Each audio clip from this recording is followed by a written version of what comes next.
Decade of the weapon of sound above ground. There's no shelter, mister, if you're looking for shade. I lick shots, mister, at the brutal charade. All the fisted guns, all the bullets and bombs.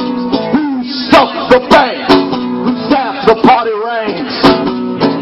War for gore, or the son of a drug lord. None of the above, mister. Cut the cord. Lights out, guerrilla radio. Lights out, guerrilla radio. Lights out, guerrilla radio. Turn the up, let's go. Tom Morello, it is freezing cold out there. There is snow, there is sleet. What brings you to Madison, Wisconsin? Well, neither snow nor sleet nor dark of night will keep the night watchman from his appointed task, I'll tell you that. And I was called here by the people of Madison and by my friends in the union. They asked me to come and support their historic struggle to preserve workers' rights in the United States, and I was very happy to come. You've been part of many demonstrations. You've addressed, performed for many, many crowds. When you say historic, what sets this apart? Well, I mean, the fact that there's 50, 70, 100,000 people in the streets every day here. It's every single day. The governor very much miscalculated when he thought he was going to be able to roll back workers' rights starting in Wisconsin, because they're just not having it here. And it's a shining example for working people across the United States to not just hold dearly to the rights they have, but let's do some advancing of those rights as well. Now, you have the advantage as somebody who travels around the country and sees what's happening in the land, get a sense of where this kind of energy comes from. As you look over the last 5 or 6 years, the last time you and I talked, it was 3 years ago, you were touring the country against the death penalty. What are the seeds from which this grew?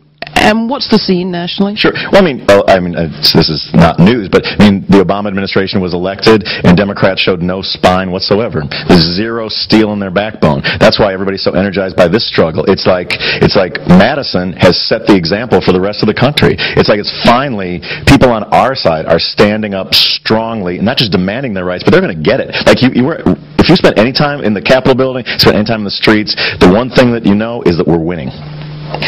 Why do you care personally? Well, I mean, I care for a number of reasons. One, that I'm, for over 20 years, I've been a member of the Musicians Union, Local 47, Los Angeles. My mother was also a public high school teacher for almost 30 years in Libertyville, Illinois, and was a union public high school teacher. And this is what happens in times of economic hardship. Right-wing demagogues and their corporate, who are sucking at their corporate masters' teats, like Governor Walker, they try to use as an excuse to roll back decades or even a century of workers' rights progress. And they miscalculated. They just were too smug and too overconfident. They tried to get away with it here, and they're not going to get away with it here because even the Green Bay Packers are against them. You know the history, and you know the history of folk music, among other things. Looking back at the 30s, that was a time of depression that saw a massive growth of trade unions. People understood if they banded together, they could advance their shared interests. Today, in this recession, we've seen trade unions take a major hit. What's the difference? Yeah. Well, I mean, I think the right wing controls the narrative. I think that's the major difference, and that the right wing is much more. First of all, I believe have their claws in the corporate-owned media, public, or notwithstanding the present company, but the reason why this is a historic struggle is because the people of Wisconsin, the people of Madison, are taking the narrative back. They're saying, we, like people around the globe, like people in Cairo, like people in Bahrain, we want justice, and we're willing to go out in the streets and take it. We're not going to wait around for politicians to give it to us, and we're not going to wait around for news commentators to agree with our point of view. They're out in the streets taking it. It's so inspiring. It's really it's the first time in my lifetime. When's the last time that you've seen tens of thousands of people in the streets daily fighting for their rights? It's firefighters. Last night I was in the Capitol building visiting with the students there who were all pumped up, and I was, I've been to many protests. You kind of sneak by the cop, but the cop's like, "Hey, bro, I want to take a picture with you. I'm down with the union." And so I'm broing down with these cops at a protest. That is historic, if nothing else. And how's the music? What's the soundtrack? There's a lot of kind of hippie drum circles, frankly, which is an acquired taste. I got to tell you that. Go ahead. What about all those bagpipes coming in with firefighters now? I didn't see that. That sounds good. That sounds pretty good. You're here performing tonight with whom? I am the Nightwatchman. I will be performing with me, but also tonight Wayne Kramer from the mighty MC5 is performing. Brother Wayne Kramer. Tom from the band Against Me, the anarcho-syndicalist band Against Me, is performing. The Street Dogs, a great band from Boston. And finally, the other... And Ike Riley, my good friend from Libertyville, Illinois, and a strong union man who actually drove us up here in a blizzard. Final shout out for independent media. I'm here with Grit TV, but also Mother Jones, with The Uptake, with WORT, with Free Speech TV. It's extraordinary what we're being able to pull together here, and it's thanks to years of work and collaboration. Kind of like you. We're kind of a, well, not like you, but we are a pickup band on the media side. Do we make a difference? Absolutely, and it's a huge difference. I mean, you're seeing independent media around the globe not just making a difference, but changing administrations. There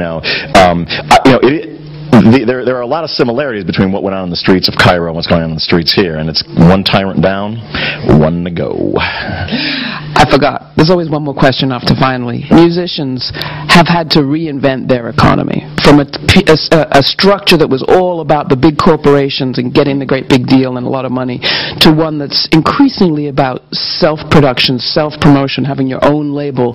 Is there something we as an economy need to learn from what musicians have already perhaps learned? Well, the Nightwatchman hopes to one day make $1, but because I'm out there, like I do this for the love of it. I'm an unpaid performer at this. For me, like, music is a calling. It's not a career, and I would do it if I was in any of my band's incarnations: Rage Against the Machine, Audioslave, or the Nightwatchman, for free. Don't tell promoters that, by the way. But certainly this is, it's in the tradition of artists like Woody Guthrie and Pete Seeger, who I try to help put wind in the sails of the struggle by being the cultural component of, when people are, whether it's, sometimes there's a hippie drum circle, fine, enjoy that. But also, I think sometimes that sort of tribal spirit does sound very revolutionary, and sometimes it's the lyrics of the song or pumping up a crowd. Joe Hill, who's one of my great heroes as a guitar player, though he has no recorded work, said, a pamphlet is read one time, but a song can be sung again and again and again. And that kind of feeling of solidarity and spirit in the room. For example, today on the Capitol steps, what we did there was create a little bit of the world that we'd like to see. It's working class people of all religions, of all races, of all creeds. It's students, and it's firefighters, and it's policemen, and it's rabbis, and it's the unemployed, and it's the crazy hippie drum circle people, all coming together to pull together to make a better world. And on the other side, you've got this kind of fiendish Governor Walker, who really is just, thought he was going to get away with murder, and he's going to be really in for a surprise, because there's been calls for a recall, there's been calls for a general strike, there's been calls for a lot of things that he never expected, and these first 10 days have just been the first stinging slap to him and his agenda. You better watch out. The Nightwatchman is watching, and he's with us. Tom Morello. Thanks for watching. I hijack the frequency. I block the beltway. I move on D.C. Now there way back the days, my friend, of bombing MCs. Go on, Mumia. Go on, be free. Who got a mister? Check the federal file. All you pen devils know the trial was vile. And army of pigs could not silence my style. Off a mile out the box, mister, my radio dial. Lights out, guerrilla radio. Lights out, guerrilla radio. Lights out, guerrilla radio. Turn that up.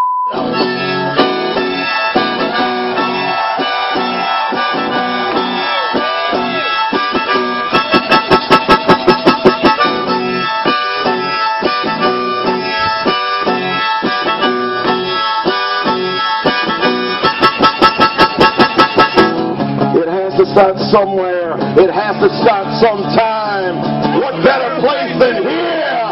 What better time than now? All hell can't stop us now. All hell can't stop us now. All hell can't stop us now. All hell can't stop us now. All hell can't stop us now. All hell can't stop was nice.